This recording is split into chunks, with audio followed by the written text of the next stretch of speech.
quiero iniciar agradeciéndole al doctor Luis Fermín Naranjo, quien es uno de mis tutores de mi rotación actual, que me encuentro rotando en el Instituto Neurológico, y al doctor Héctor Arroyave, que también pues me ha acompañado siempre en la parte de nutrición y pues me ha hecho como cogerle mucho amor a esta parte del cuidado crítico. Profe Ateor, ¿tú vas a decir algo más? No, Anita, no, arranquemos, que tenemos buen tiempo. Dale, adelante. Bueno, listo. Entonces, mi nombre es Ana María Martínez, yo soy residente de segundo año del programa de Medicina Crítica y Cuidados Intensivos de la Universidad de Antioquia. Y el día de hoy, en el contexto de aulas abiertas, vamos a hablar de las estrategias nutricionales que son pertinentes para el paciente crítico con trauma cráneoencefálico grave. Entonces, a manera de introducción, recordemos que la lesión cerebral traumática es un factor muy importante que contribuye a 1/3 de todas las muertes que se relacionan con trauma en los Estados Unidos. El costo económico, pues, que se ha estimado de esta patología, inclusive con los costos médicos indirectos, se estima que es de alrededor de 76.5 mil millones de dólares al año. Entonces, como les venía diciendo, la lesión cerebral traumática pues implica altísimos costos al año. Adicionalmente, lo que se ha encontrado es que la incidencia de TEC leve en víctimas de combate ha llevado al reconocimiento de la importancia de establecer medidas que aumenten la recuperación, así como métodos que puedan acelerar el reingreso seguro de esos pacientes a la fuerza laboral y tratamientos para minimizar los daños a largo plazo y la debilidad tardía que se relaciona con TEC, que también pues es una consecuencia bastante grave. Hasta ahora, a pesar de los trabajos que tienen resultados muy alentadores, casi todos los ensayos farmacéuticos pues no han podido demostrar ninguna eficacia significativa en el tratamiento médico de la lesión cerebral traumática clínica. Esto pues podría deberse en parte al hecho de que la mayoría de estas terapias investigadas se han dirigido como a una partecita individual de la lesión. En este momento se reconoce que el trauma craneoencefálico es una forma muy heterogénea de lesión que varía ampliamente en su etiología, así como en su presentación clínica, gravedad y en su fisiopatología. Esas secuelas fisiopatológicas del TEC van a estar mediadas por una importante interacción de reacciones agudas, así como reacciones tardías, y que tiene pues una estrecha relación con eventos moleculares, celulares y fisiológicos que a la vez son muy complejos y muy multifacéticos. Por lo tanto, un tratamiento exitoso del TEC puede tener que atenuar simultáneamente muchas lesiones y muchos factores. Entonces, ¿por qué es importante que hablemos de la nutrición en el trauma craneoencefálico? Entonces, en las últimas décadas ha existido pues un avance muy importante en la atención de los pacientes que tienen compromisos graves de origen neurológico. De esa forma se ha reducido mortalidad por el TEC, así como por las lesiones cerebrales vasculares o el compromiso infeccioso, entre muchas otras cosas. La creación de centros especializados del trauma, unidades de ictus, unidades de cuidados intensivos neurocríticos como la que cuenta el Instituto Neurológico de Colombia, donde yo me encuentro rotando en este momento, así como el monitoreo de la presión intracraneana, la valoración del metabolismo cerebral, el Doppler, todas estas herramientas han pues permitido que haya desenlaces muy decisivos en los resultados. Sin embargo, hay otras medidas que pueden ser muy sencillas, muy económicas y que están disponibles en cualquier centro de salud y van a posibilitar un mejor resultado evolutivo en ese paciente que tiene un compromiso neurocrítico. El control de la glicemia, de la temperatura corporal, mantener unos valores de presión arterial sistémica que sean adecuados para cada patología. Y como en este caso de lo que nos convoca a esta reunión, el estado nutricional, son de estas medidas que pueden tener alto impacto para los pacientes. Entonces, para empezar, pues como a entrarnos en el tema, recordemos que dentro del metabolismo neuronal, la principal sustancia que utiliza la neurona para la producción de energía del cerebro es la glucosa. Esa glucosa no es libremente permeable a través de la barrera hematoencefálica. Ella requiere un transportador para entrar en el cerebro. Ese transportador no requiere energía. Lo que va a hacer es moverse solamente por un gradiente de concentración de una mayor concentración a una concentración más baja. Normalmente esos niveles de glucosa en la sangre son bien regulados para que las concentraciones en el cerebro sean adecuadas y tenga pues el cerebro todo lo que necesita. Sin embargo, si esos niveles de glucosa en la sangre caen, el suministro de glucosa no va a poder cumplir con todos los requisitos de energía cerebrales y esto hace que los niveles adecuados de glucosa en sangre sean críticos para mantener una adecuada funcionalidad cerebral. Cuando los niveles de glucosa y oxígeno son suficientes, la glucosa se va a metabolizar a piruvato en la vía glucolítica, como lo vemos en esta grafiquita. Ese proceso bioquímico va a generar ATP a partir de ADP y además va también a generar fosfato inorgánico y de esta manera se va a producir NADH a partir del NAD+.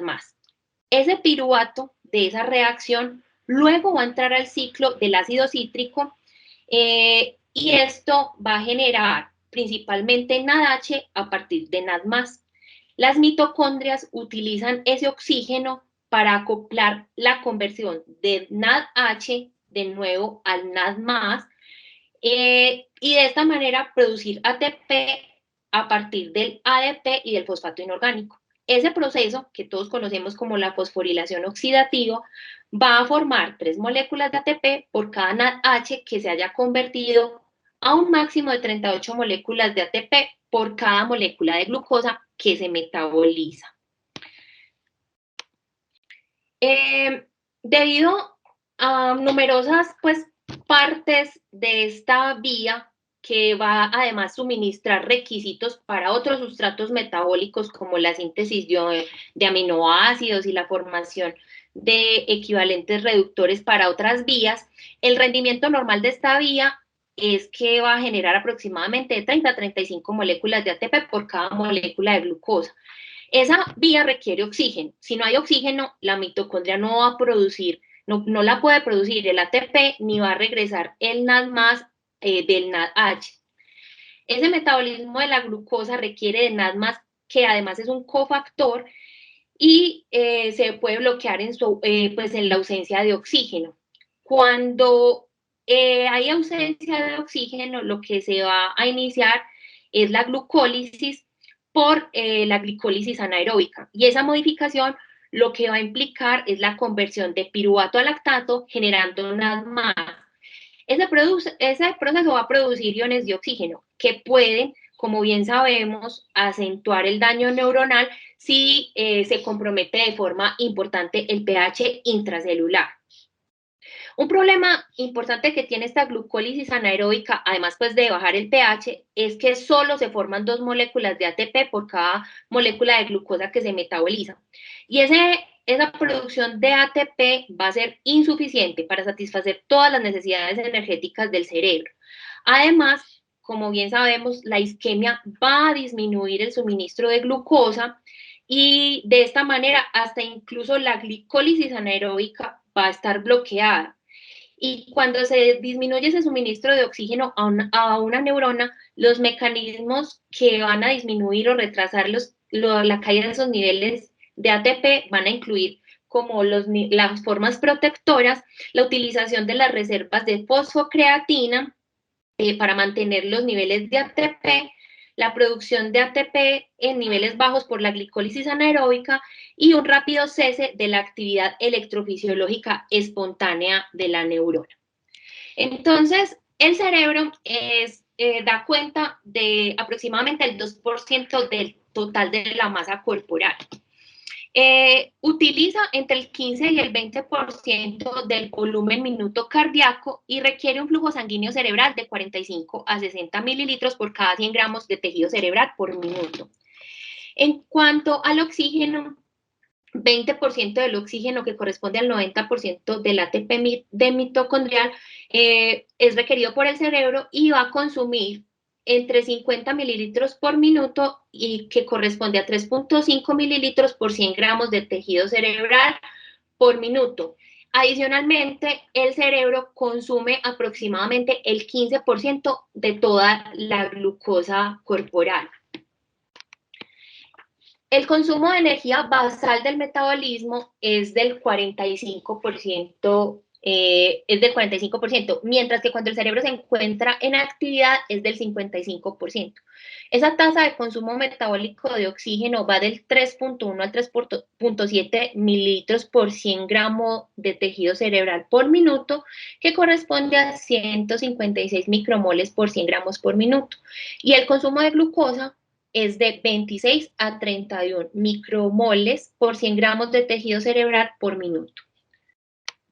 Entonces, recordemos que en el paciente neurocrítico, cuando tenemos un paciente en una condición neurocrítica y en este caso en un paciente con trauma cráneoencefálico grave, estos pacientes van a estar hipercatabólicos, van a estar posiblemente propensos a un ayuno prolongado, lo que va a llevar a atrofia intestinal, sarcopenia, que tiene una correlación muy importante con desenlaces fuertes como mortalidad, y se va a favorecer la aparición de las infecciones.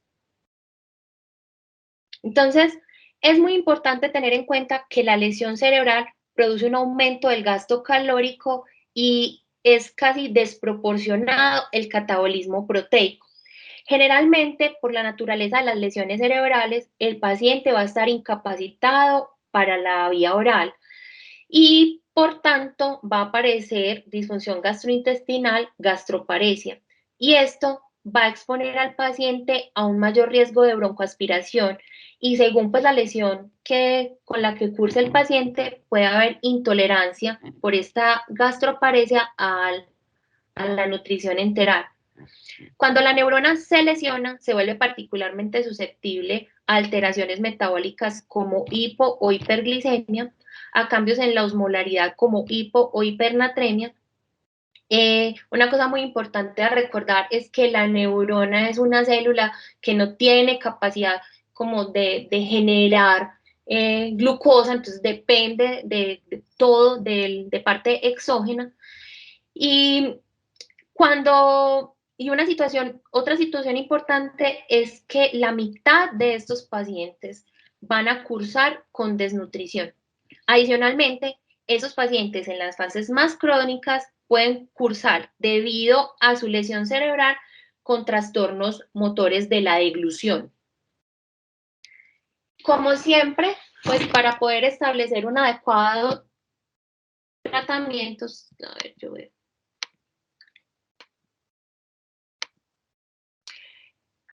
Para que haya un adecuado tratamiento, es necesario realizar un diagnóstico nutricional. Para realizar pues, una adecuada intervención terapéutica, se requiere un diagnóstico del estado nutricional de este paciente neurocrítico. Muchos de estos pacientes pueden cursar con enfermedades sistémicas o hasta con estados neurológicos previos que van a condicionar ya de entrada elementos de desnutrición cuando se presentan con un evento agudo. Por tanto, pues un paciente que se presenta con demencia o enfermedad de Parkinson, pues de entrada podemos saber que puede tener compromiso de la deglución, y si se enfrenta a un episodio agudo de índole cerebral o un trauma, va a favorecerse mucho más la aparición de la desnutrición. Esa evaluación del estado nutricional se requiere siempre cuando los pacientes ingresan a la unidad de cuidados intensivos. Debe hacer parte de esa valoración clínica inicial y también debe hacerse de forma periódica. Esa evaluación nutricional va a incluir la historia clínica nutricional completa, que debe hablarnos de cambios en el peso corporal, si el paciente los ha presentado, parámetros antropométricos, parámetros bioquímicos y parámetros inmunológicos que nos orienten sobre el diagnóstico nutricional de ese paciente.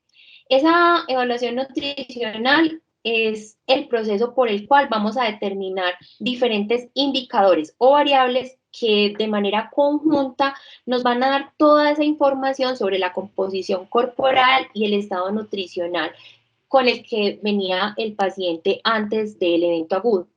La evaluación nutricional global se puede presentar de varias maneras. La primera es la inicial o estática y la segunda parte que se hace de forma evolutiva o dinámica. Es importante pues tener en cuenta que los pacientes en estado crítico, esta valoración nutricional puede llegar a ser a veces compleja, puesto que los pacientes se presentan a los servicios al servicio pues, de la unidad de cuidados intensivos, ya luego de ser reanimados con abundantes líquidos endovenosos, y de esta manera pues van a estar hematizados y esto va a hacer que su valoración nutricional sea diferente, pues no sea la completamente real del paciente. En cuanto a la terapia nutricional, el objetivo principal o la indicación de ese soporte es proporcionar de una manera segura todos los nutrientes que nos permitan prevenir la desnutrición, la deshidratación o las consecuencias negativas que estas entidades tengan. La modalidad o la forma de la terapia nutricional va a depender de cada situación clínica específica, va a depender del estado neurológico del paciente, de las funciones vitales, y esa decisión de la forma en que vamos a nutrir al paciente va a depender también del grado del estrés metabólico que se encuentre el paciente, el estado nutricional previo, la posibilidad de la ingesta oral o no y el estado clínico actual. Si el paciente se encuentra en choque o si el paciente ya se encuentra reanimado, si el paciente tiene adicionalmente una condición, no solamente un TEC grave, sino que también tiene un trauma de abdomen que haya comprometido su tracto gastrointestinal, pues cada paciente vamos a definir según su condición la vía más adecuada para nutrirlo. El soporte nutricional debe hacerse de manera precoz y aunque la vía enteral es la que se prefiere, en muchas ocasiones debemos utilizar la vía parenteral porque se incrementan los requerimientos proteicos, como vamos a ver, y va a ser necesario utilizar las dos vías de nutrición.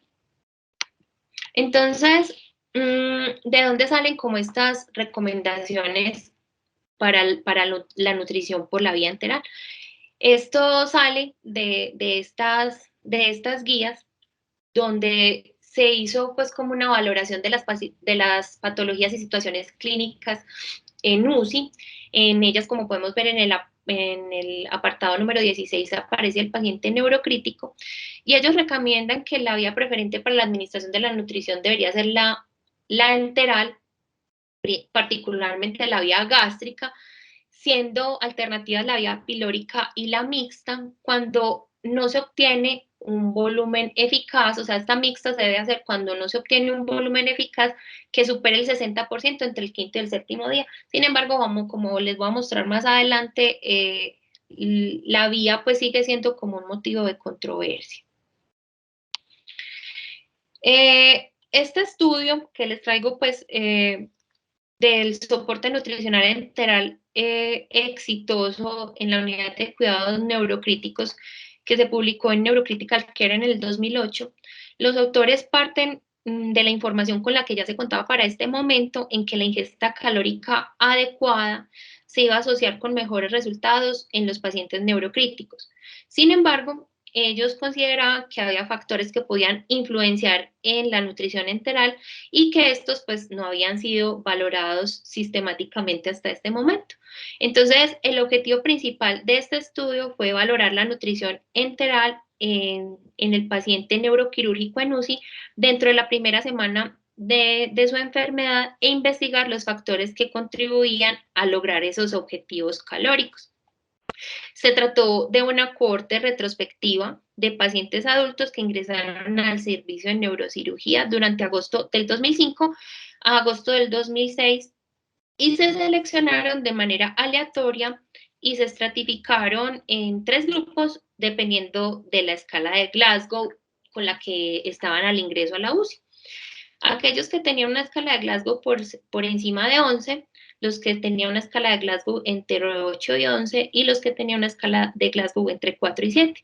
Ellos evaluaron la ingesta diaria de nutrición enteral, la escala de Glasgow también de forma diaria y otros datos clínicos pues también fueron valorados.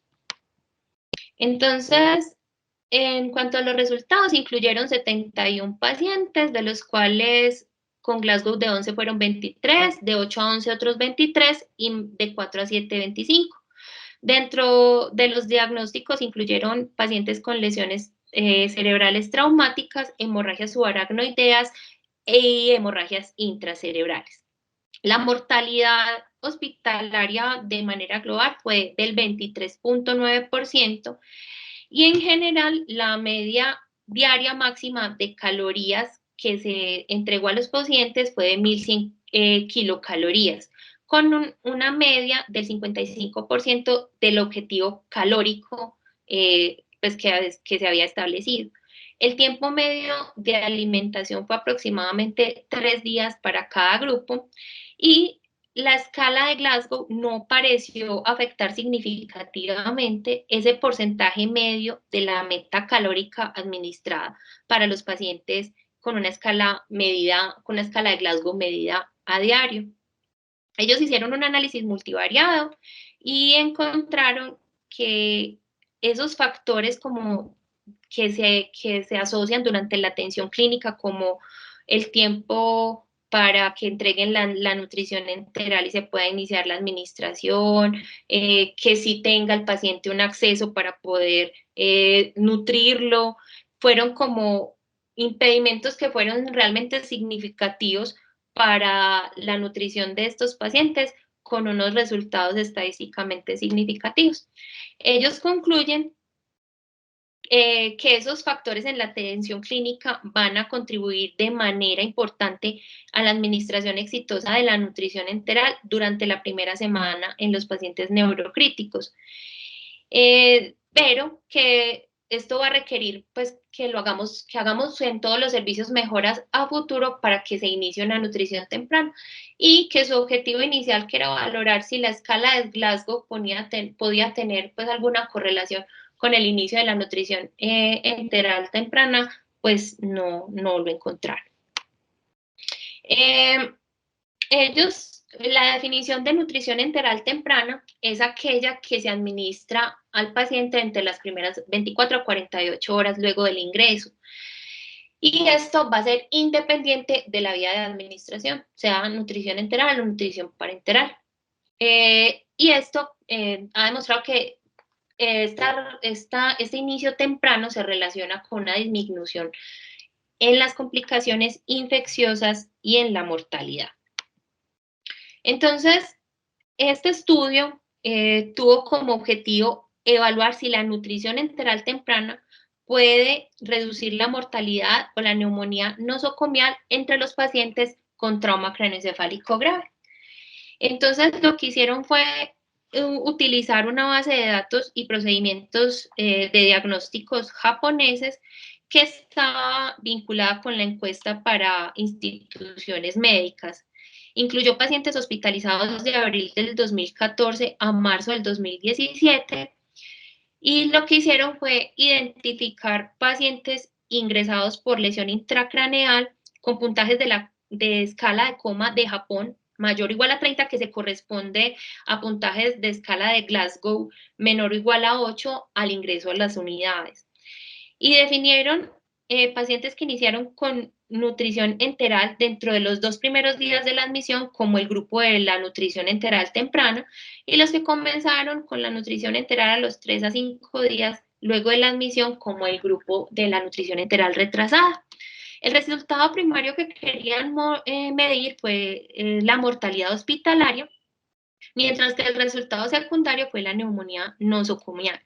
Ellos hicieron unos análisis emparejados por puntuación para que los dos grupos pudieran ser comparables. Lo que hicieron fue encontraron 3.080 pacientes que fueron elegibles durante esos 36 meses del estudio, y encontraron que 1.100, que correspondía al 36%, estaban para el grupo de nutrición enteral temprana, y 1.980 en el grupo de nutrición enteral retrasada o tardía. Luego de que hicieron pues ese emparejamiento, no encontraron que hubiera una diferencia importante en la mortalidad entre ambos grupos, mientras que la proporción de neumonía nosocomial sí fue significativamente menor en el grupo en el que se inició la nutrición enteral de forma temprana versus en los que se inició la nutrición enteral de forma tardía. Y como podemos ver en esta tablita número 2, también la nutrición tardía, perdón, la neumonía tardía también fue significativamente menor. Entonces ellos concluyen que la nutrición enteral temprana puede no disminuir la mortalidad, pero sí puede disminuir la neumonía nosocomial en pacientes con traumatismo grave. Entonces, en cuanto a la terapia nutricional, es importante una serie de consideraciones durante el soporte que vamos a dar a estos pacientes. Dentro de ellas tenemos que el aporte de macronutrientes es esencial. Recordemos que los macronutrientes son los carbohidratos, las grasas y las proteínas. Las proteínas no se deben considerar en este grupo de pacientes dentro del cálculo energético total, porque ellas se emplean para funciones específicas y no como fuente de energía. El total de kilocalorías diarias que se ha encontrado pues que es el ideal en este grupo de pacientes es entre 20 a 35 kilocalorías por kilogramo de peso ideal al día. Y esto se debe calcular básicamente sobre los carbohidratos y los lípidos, sobre las kilocalorías que son no proteicas. Es fundamental que se mantenga una relación adecuada entre kilocalorías no proteicas y también los gramos de nitrógeno, que va a depender del estrés metabólico y el catabolismo proteico que va a existir en este paciente en particular. También se ha encontrado que el aporte de micronutrientes como las vitaminas, minerales, oligoelementos también son imprescindibles para la terapia nutricional del paciente crítico. Recordar que en situaciones como la fiebre, el dolor, el aumento del tono muscular, también si el paciente adopta posturas como flexora extensora cerebral, las convulsiones, los requerimientos pueden aumentarse hasta en un 200%. El aporte debe ser, como ya les mencioné, entre 20 y 25 kilocalorías por kilogramo por día, de los cuales la glucosa debe ser menor a 5 miligramos por kilogramo de peso ideal por día, lípidos 1.5 y las proteínas entre 1.5 y 2, habiendo situaciones donde esos requerimientos proteicos pueden ir hasta 2.5 gramos de proteína por kilogramo de peso ideal al día. El uso de medicamentos como los depresores del sistema nervioso central y los relajantes neuromusculares van a disminuir de forma muy significativa las tasas metabólicas. Por ejemplo, los sedantes pueden disminuir en un 20%, los analgésicos como los opioides fuertes en un 8%, los relajantes neuromusculares hasta el 28%, los barbitúricos al 32% y los beta bloqueadores el 5%. En el paciente con trauma craneoencefálico grave, la inmovilidad y la denervación puede llevar al paciente a un aumento de esas pérdidas nitrogenadas por la orina, haciendo que sean como hasta de una forma masiva sin que tenga una relación directa con una catabolia activa. Sin embargo, esos pacientes pueden cursar con sarcopenia importante, la cual es un marcador de mal pronóstico y aumento de mortalidad en UCI. Los pacientes con lesión neurológica aguda que tienen conservada su capacidad absortiva, en ellos podríamos utilizar fórmulas poliméricas que son estándar, con la posibilidad de adicionar módulos proteicos cuando se requieran pues un aporte mayor de proteínas en este grupo de pacientes. Entonces, ¿en quién debemos dar soporte nutricional? En aquellos pacientes que tengan incapacidad para recibir la vía oral, bien sea porque están intubados o porque tengan un deterioro importante de su estado de conciencia, así como aquellos que no la puedan recibir porque tienen alguna alteración de la deglución o disfagia. Tener en cuenta que esta incapacidad para recibir la vía oral puede estar presente no solo en la fase aguda, sino que puede estar, pues puede prolongarse hasta la convalescencia y más posteriormente en la fase de rehabilitación. El inicio precoz de la nutrición va a favorecer la evolución de estos pacientes y va a mejorar la supervivencia, además de la incapacidad resultante de la propia patología. Es probable que los pacientes con lesión neurológica grave requieran un soporte nutricional prolongado y por tanto vamos a necesitar tener en cuenta el acceso quirúrgico de forma temprana para nutrirlos. Este estudio, pues si bien está muy cimentado que la nutrición integral es la mejor vía para el paciente con TEC grave, hay evidencia hasta ahora que las ondas avanzadas parecieran brindar mejores resultados, como este estudio pues que les traigo a colación. Estudio que titula Alimentación por vía gástrica versus transpilórica en pacientes con lesiones cerebrales traumáticas graves, un estudio prospectivo aleatorizado, su objetivo principal fue valorar la eficacia de la alimentación transpilórica en comparación con la alimentación gástrica con respecto a la incidencia de neumonía asociada al ventilador en pacientes que tenían lesión cerebral traumática grave. Es un estudio prospectivo abierto, aleatorizado, en una unidad de cuidados intensivos de un hospital universitario. Encontraron o aleatorizaron 104 pacientes que habían ingresado por TEC entre abril del 2007 y diciembre del 2008. Los pacientes fueron incluidos dentro de las primeras 24 horas de ingreso a la UCI y fueron seguidos hasta el alta o hasta 30 días luego de la admisión. La intervención fue que estuvieron aleatorizados a una alimentación transpilórica o a una alimentación gástrica. Ambos grupos recibieron la misma dieta con 25 kilocalorías por kilogramo y el cálculo pues lo realizaban al ingreso del paciente.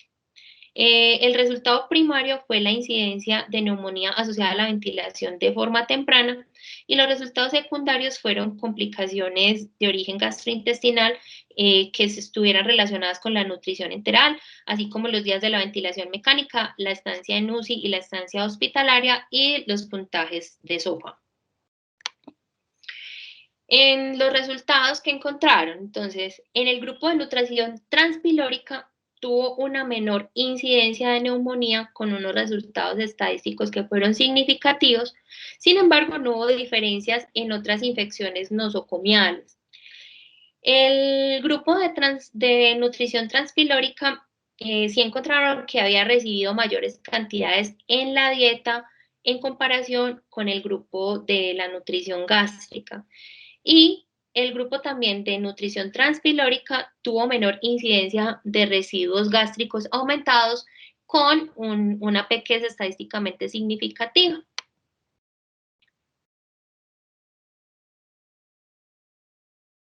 Entonces ellos pueden concluir que la nutrición enteral que se administra a través de una vía transpilórica disminuye la incidencia global y tardía de neumonía asociada a la ventilación mecánica y mejora la eficacia de la nutrición en los pacientes con TEC grave. Entonces, ¿qué nos dicen las guías sobre este grupo de pacientes? Entonces, en la guía ASPEN, en lesión cerebral traumática, ellos se preguntaron si el enfoque de la terapia nutricional para el paciente con TEC es diferente al de otros pacientes en estado crítico o en otros pacientes con trauma que no tengan lesiones craneales. Entonces, ¿ellos qué recomiendan? Que al igual que en otros pacientes críticos, la nutrición enteral debería iniciarse en ese estado postraumático inmediato, que es de las 24 a las 48 horas de la lesión. Una vez que el paciente se encuentre hemodinámicamente estable. Ellos, ¿cómo justifican pues esta recomendación? Y es que los pacientes críticamente enfermos con TEC a menudo podrían tener otras lesiones y otros traumas en otros grupos de órganos y hace pues que el paciente con TEC grave sea un grupo como heterogéneo de población.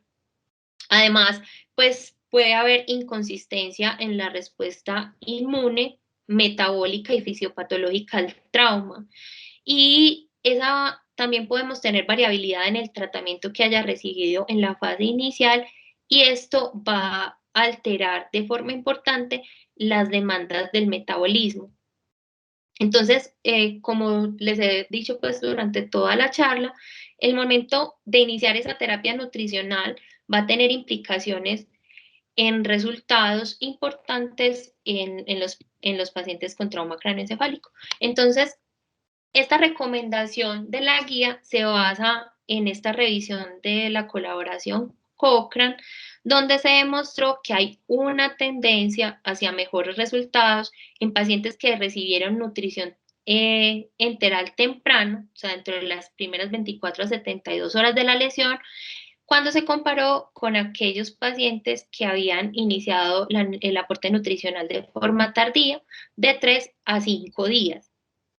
Y esto, pues sí fue independientemente de la ruta, que fuera nutrición enteral temprana versus nutrición enteral tardía, nutrición parenteral temprana versus tardía o la mixta. Esa ingesta óptima de energía y proteínas después del TEC también disminuye la mortalidad de luego de 2 semanas, con una disminución del 30 al 40% de la mortalidad por cada 10 kilocalorías por kilogramo por día que se aumente para la ingesta de energía y que se logre una meseta de aproximadamente 25 kilocalorías por kilogramo por día. ¿De dónde sale entonces esta recomendación? A pesar de que en esta misma recomendación de Cochrane y en este metaanálisis no se mostraron diferencias significativas en el resultado entre las rutas de alimentación, o sea, nutrición enteral versus parenteral, el comité como tal, la recomendación es una recomendación de expertos, sugiere que la nutrición enteral es la ruta preferida de alimentación en el trauma craneoencefálico grave y esto se atribuye a los efectos beneficiosos de la nutrición enteral sobre la respuesta inmunológica y la preservación de la integridad intestinal que se ha observado en otras poblaciones de pacientes en estado crítico. Entonces, los clínicos debemos iniciar la nutrición enteral lo antes posible, luego de la reanimación, para maximizar sus beneficios. Pero también ellos insisten en que deberíamos tener como un umbral bajo para cambiarnos a nutrición parenteral cuando el paciente tenga signos o síntomas de intolerancia a la nutrición enteral. Ellos recomiendan, bueno, en cuanto la guía ESPEN no tienen como la ASPEN un apartado especial como para cada patología. Ellos hablan en general de los pacientes críticos y entre ellos está el paciente con trauma cráneoencefálico y recomiendan también que la nutrición enteral se inicie tempranamente dentro de las 48 horas de la admisión a la UCI. Y esto se hace basado en las reducciones de las complicaciones infecciosas en los pacientes críticos en general y lo que se ha encontrado en patologías como la pancreatitis aguda y luego de la cirugía gastrointestinal, mientras que no hay evidencia en otros escenarios. No encontraron superioridad de la nutrición parenteral temprana o la nutrición enteral tardía sobre la nutrición enteral temprana cuando ellos analizaron como las diferentes subpreguntas. Sin embargo, todas las recomendaciones pues que fueron emitidas fueron débiles porque ellos consideraron que la calidad de la evidencia no era buena, pero finalmente sale la recomendación de iniciar la nutrición enteral temprana como una opinión de expertos. Entonces, ¿qué hay de nuevo en nutrición para el paciente con TEC grave? Hasta ahora, pues, como sabemos en general, la evidencia nos ha demostrado que las modificaciones en la dieta podrían disminuir la fisiopatología que se relaciona con el estrés oxidativo, la neuroinflamación y la disfunción mitocondrial que se encuentra normalmente en los pacientes que se encuentran con trauma cráneoencefálico. Y lo que se piensa es que la disminución de estas condiciones puede mejorar la reparación neurológica, el crecimiento neuronal y la función de estas células. Y de esta forma, pues, se ha aumentado como un interés en estudiar los beneficios potenciales de administrar dieta cetogénica para el tratamiento del trauma cráneoencefálico. Recordemos que la dieta cetogénica, de una manera clásica, tiene un alto contenido de grasas, que el contenido de proteínas debe ser muy adecuado y muy bajo contenido de carbohidratos. Aunque esa proporción exacta de grasas a proteínas y carbohidratos podría variar en algunas situaciones. Entonces, ellos, pues, ¿por qué surge como esta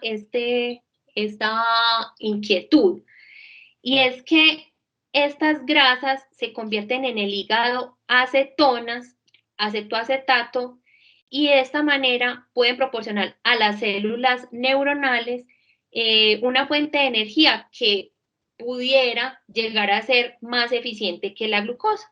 Entonces se cree que esa dieta cetogénica podría proporcionar neuroprotección a través de mecanismos, pero esos mecanismos hasta ahora solo son parcialmente entendidos y estos incluyen la regulación de la energía celular, la función mitocondrial y los antioxidantes. Sin embargo, pues estas cosas todavía no están completamente cimentadas y por tanto, pues no hay una recomendación clara de su uso en este grupo de pacientes, pero pues hay muchas investigaciones en curso a este respecto.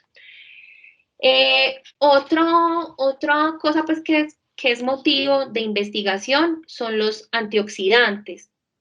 Y es en este estudio en particular el uso de la vitamina E para prevenir el compromiso del óptico, pues, o de la visión, del nervio óptico, luego del neurotrauma. Y parten es que pues, el estrés oxidativo va a inducir un cebado y activar la vía del inflasoma después de un trauma y de esta manera pues va a lesionar el sistema visual. Entonces, cuando se bloquea esa activación de la vía del inflasoma con vitamina E, podría ser una intervención eficaz para los desenlaces en visión en estos pacientes. Sin embargo, hasta ahorita los estudios solamente se han realizado en modelos animales.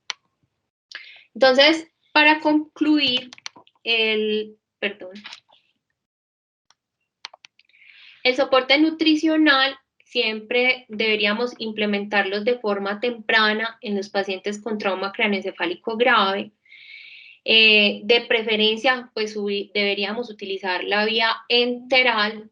Ya hablaremos, pues, como más preciso enseguida con el doctor Fermín acerca de su experiencia con las ondas avanzadas versus las ondas gástricas. Los pacientes con trauma grave, siempre tener en cuenta que tienen unos requerimientos proteico-calóricos mucho mayores y que la neurona lesionada va a ser susceptible de cambios metabólicos y hormonales, por lo que es nuestra misión una monitoría metabólica de manera cercana. Perdón. Esto era lo que tenía para contarles el día de hoy. Dejo pues abiertos los micrófonos para los profesores y los demás participantes. Bueno, muy bien, Anita, muchas gracias. Buena conferencia. Entonces, ya sabe el público, por favor, los que tengan preguntas, levanten la mano ahí internamente o a través del chat. Por favor, adelante.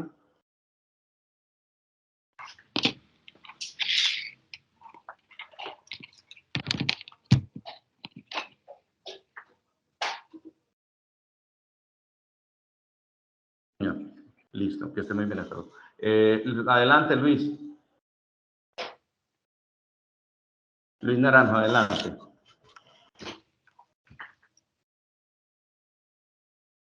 Prende el micrófono, adelante.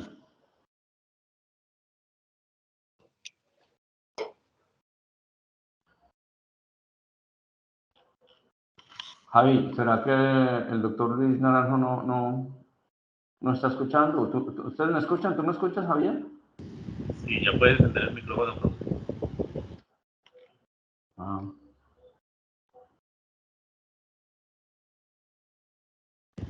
Doctor Luis, ya puedes prender el micrófono.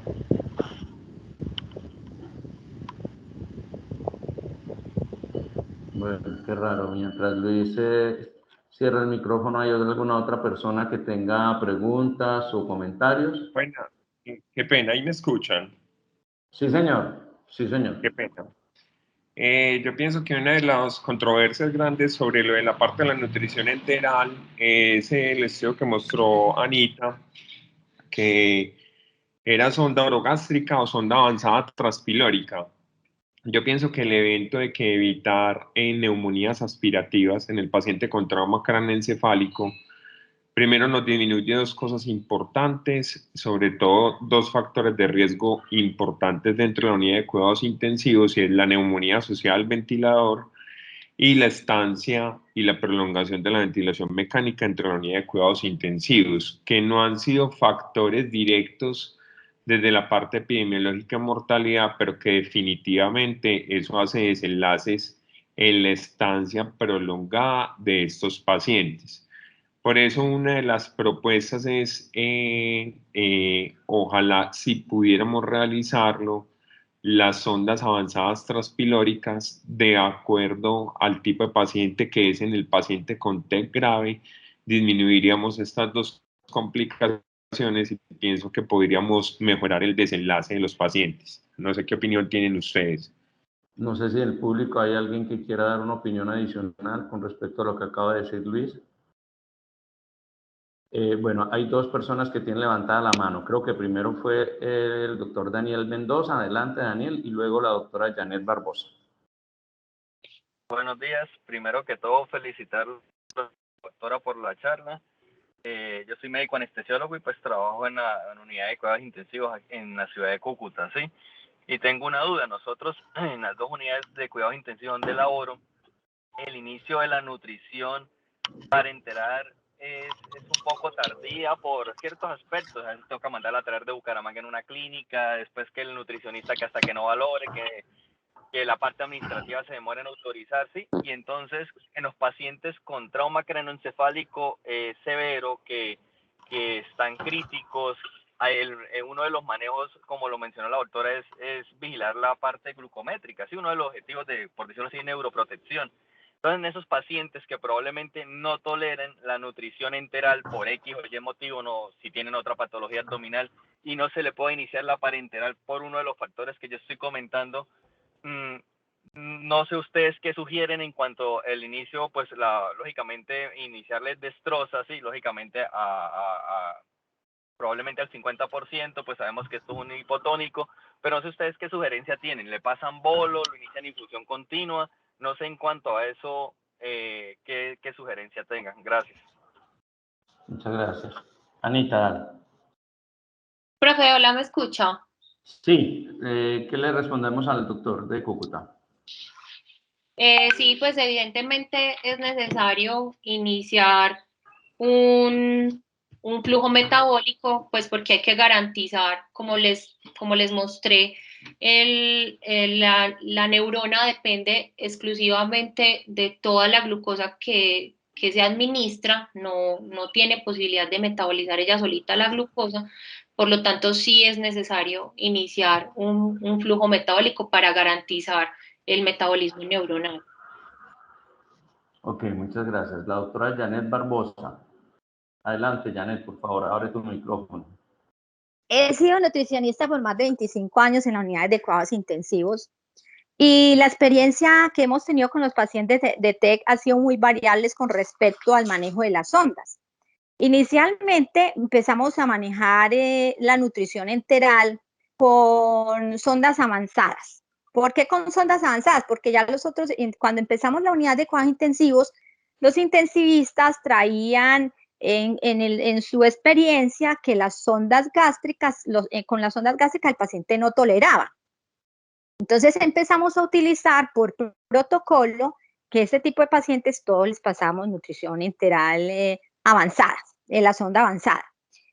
Resulta que la tolerancia sí era muy buena. A nosotros nos fue súper bien, o sea, la intolerancia que se veía en el paciente eran un 3, un 5%, de pronto aquellos pacientes que estaban con muy graves. Pero a medida también que evolucionó todo, que evolucionaron también las sondas gástricas, que evolucionó la disminución en la sedación, la disminución en relajantes, un mejor manejo de la ventilación mecánica. Entonces ya empezaron a salir estudios que decían que realmente colocar la sonda avanzada en ese tipo de pacientes no disminuía tanto la mortalidad por la neumonía. Entonces empezamos a utilizar otra vez nuevamente las sondas gástricas. Y la sonda gástrica entonces se empezó a utilizar a dosis tróficas cuando empezamos y eso fue mejorando la tolerancia de los pacientes y casi 100% era sonda nutrición enteral. O sea, la nutrición parenteral solo se está dejando en esos casos en el que el paciente no nos tolera la nutrición enteral y se le hace suplementaria, ¿sí? Porque el riesgo de hiperglicemias con la nutrición parenteral es mucho más alto que con las nutriciones enterales. Entonces, eso es como contar pues un poco de mi experiencia que he tenido y también basada en la evidencia pues que se ha venido últimamente. Excelente, Janet, muy buenos comentarios, muchísimas gracias. Creo que varios hemos tenido esa experiencia más o menos similar. El doctor Eric Valencia tenía la mano levantada. Adelante, Eric, prende el micrófono, por favor. Bueno, vea, esto tiene más de tela que cortar que solamente una presentación. Anita, me parece muy interesante. Yo creo que empezó muy bien, después se estabilizó y terminó por lo que realmente tiene ahora interés en el soporte nutricional. Hombre, lo que dijo la nutricionista ahí es muy cierto. Pelear si la sonda le queda en el yeyuno o le queda en el estómago, eso no va a hacer muchas diferencias. Eso le va a hacer diferencia si usted lo sienta bien, lo deja despierto, evita la neumonía por otros factores. Pero no es la nutrición encargada de eso. Y en la parte de soporte metabólico, hombre, con ninguna nutrición que llega a este país y a muchos países, se logra alcanzar el estado metabólico de un paciente con trauma de cráneo. Y se puede demorar hasta 3 o 4 años para que se recupere su estado metabólico. El paciente no vuelve a arrancar. Y con un agravante que nadie sabe ni pregunta qué hace el paciente después de la unidad de cuidado intensivo, en qué trabajan. Y muchas veces lo que necesitamos es sacarlo otra vez a una vida útil. Entonces, estamos en mora de bregar a usar sustancias que frenen la lesión de la neurona, pero más por el lado de antioxidantes y otras sustancias, pues, y otra filigrana ya de otra cantidad de carajas. pues, que no van al caso, pero no necesariamente si se le da una cantidad o de proteína o de carbohidrato o de lípidos. Y ojo con suministrar dextrosa al 50% de pacientes con trauma de cráneo en los primeros 3 días. Recuerde que el flujo metabólico en los primeros 3 días en TEC es de monitoreo y es cuidadoso. Si usted le pone glucosa, el edema cerebral es el berraco y es peor. Así que mucho cuidado con bolos de dextrosa. Es mejor una nutrición enteral constante, temprana y de una forma estandarizada. Yo creo que Sí, señor, de acuerdo. Hacemos mucho daño. Sí.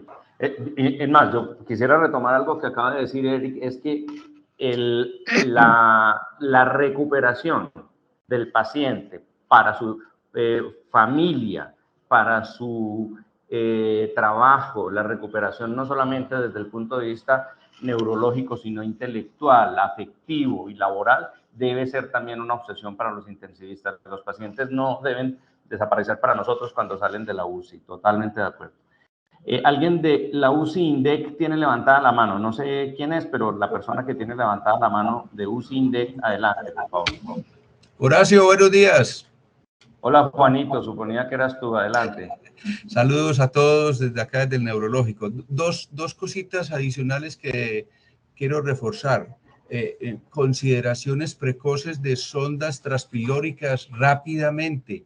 Recuerden que todos los pacientes que tienen contexto neurológico tienen alteración en el vaciamiento gástrico, entonces algunas alternativas rápidas pudieran considerarse sondas transpilóricas con consideraciones del tipo de nutrición que le vamos a dar, ¿cierto? Uno empieza con una oligomérica, pero no es la ideal, entonces esto digamos que es para los primeros días considerar eso. Y lo segundo, no nos olvidemos que tenemos forma de dar nutrición parenteral ya que viene preparada por vena periférica. Esos son ya los kits que tienen muchas de las casas farmacéuticas que trabajan con la parte de nutriciones parenterales, que también en ciertos momentos son importantes, sobre todo en algunos sitios donde no tenemos el recurso de la nutricionista y que pudiera ser una buena alternativa. Los pacientes nuestros, todos tenemos que estar pendientes del desacondicionamiento físico, de la sarcopenia y todo lo que viene de ahí para adelante, entonces, para buscar una recuperación oportuna.